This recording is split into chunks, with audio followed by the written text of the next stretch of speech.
Praise the Lord.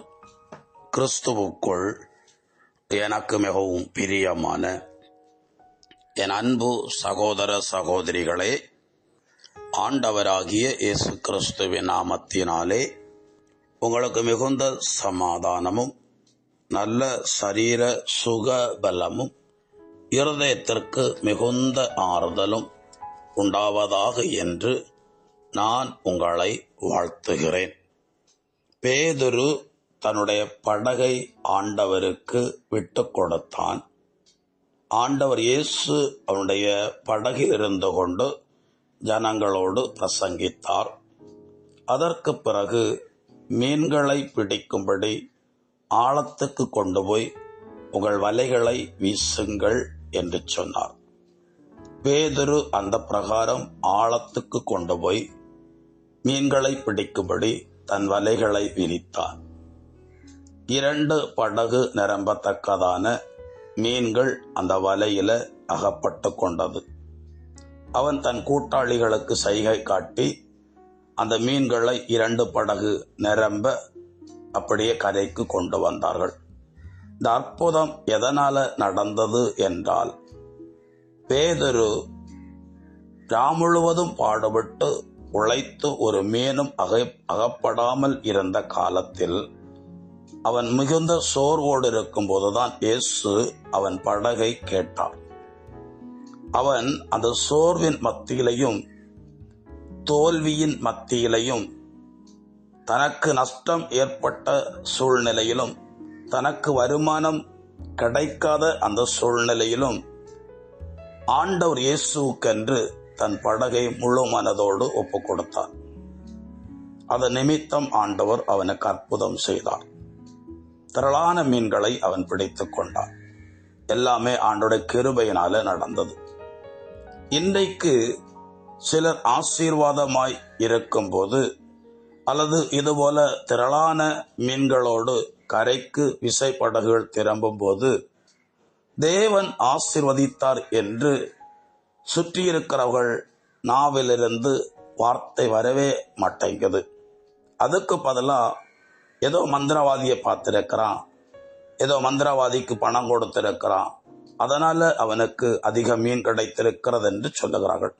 மந்திரவாதியால தான் மக்களுக்கு மீன்களை கொடுக்க முடியும், ஆசீர்வாதங்களை கொடுக்க முடியும் என்று நினைக்கிற சில கூட்டம் இன்றைக்கு இருக்கிறது.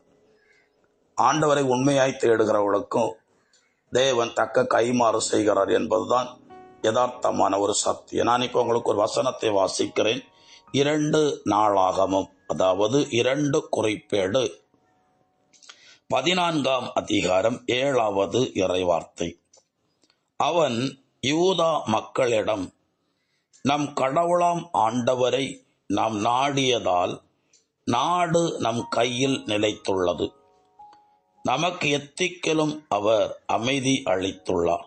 எனவே நாம் நகர்களை கட்டி அவற்றை சுற்றிலும் கோட்டை கொத்தளங்களையும் தாழ்பாள்கள் கொண்ட வாயில்களையும் அமைப்போம் என்று கூறினான்.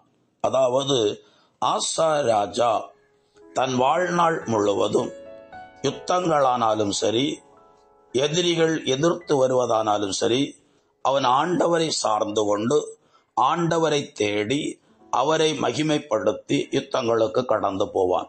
அப்படி போகும்போது எவ்வளவு பெரிய கூட்டம் வந்தாலும் அத்தனை கூட்டங்களையும் ஆண்டவர் சிதறடித்து ஆசாவுக்கு ஒரு சமாதானத்தை கட்டளையிட்டார், பாதுகாப்பை கட்டளையிட்டார். அவன் அதை உணர்ந்து தன் ஜனங்களுக்கு சொல்லுகிறான், ஆண்டவரை நாடினதினாலும் அவரை தேடினதினாலும் ஆண்டவர் நமக்கு காரியங்களை வாய்க்க செய்திருக்கிறார், நமக்கு வெற்றி தந்திருக்கிறார். எல்லா நாடுகளிலும் நமக்கு ஒரு சமாதானம், நம்மளை சுற்றி இருக்கிறவங்க மத்தியில் நமக்கு ஒரு சமாதானத்தை இளைப்பாறுதலை தந்திருக்கிறார். ஆகவே இனி உள்ள காரியங்களை அந்த ஆண்டவர் பெயராலே செய்வோம், ஆண்டவர் நமக்கு அந்த காரியங்களை வாய்க்க செய்வார் என்று சொல்லி அவன் அநேகம் தேசத்தை சுற்றியுள்ள பகுதிகளிலே கட்டிடங்களை கட்டவும் அலங்கங்களை எழுப்பவும் கோபுரங்களை எழுப்பவும் ஆயத்தமானான். அவன் சொல்லக்கூடிய ஒரே ஒரு வார்த்தை, நாம் ஆண்டவரை நாடினதினால் இந்த ஆசீர்வாதங்கள் நமக்கு கடந்து வந்திருக்கிறது, பாதுகாப்பு நமக்கு கடந்து வந்திருக்கிறது, உயர்வு நமக்கு கடந்து வந்திருக்கிறது. அப்ப ஆண்டவரை தேடும் போது சமாதானம் உண்டாகும், ஆசீர்வாதம் பெருகும், நன்மைகள் உண்டாகும். இத உலகத்தில் உள்ள சிலர் புரிந்து கொள்ளாம நம்முடைய ஆசீர்வாதங்களுக்கு வேற ஏதாவது காரணங்களை சொல்லும் போது நாம் சோர்ந்து போக வேண்டியதில்லை.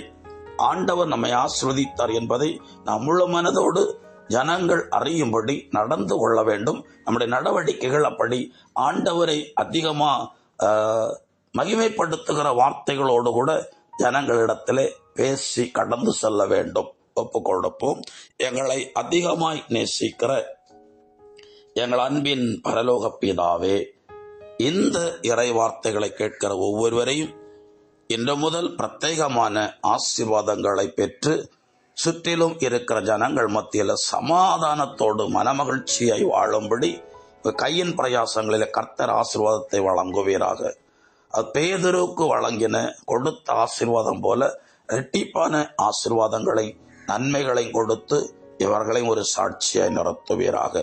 அப்படி நீர் செய்கிற தயவுக்காக உங்களை துதிக்கிறேன், ஸ்தோத்தரிக்கிறேன்.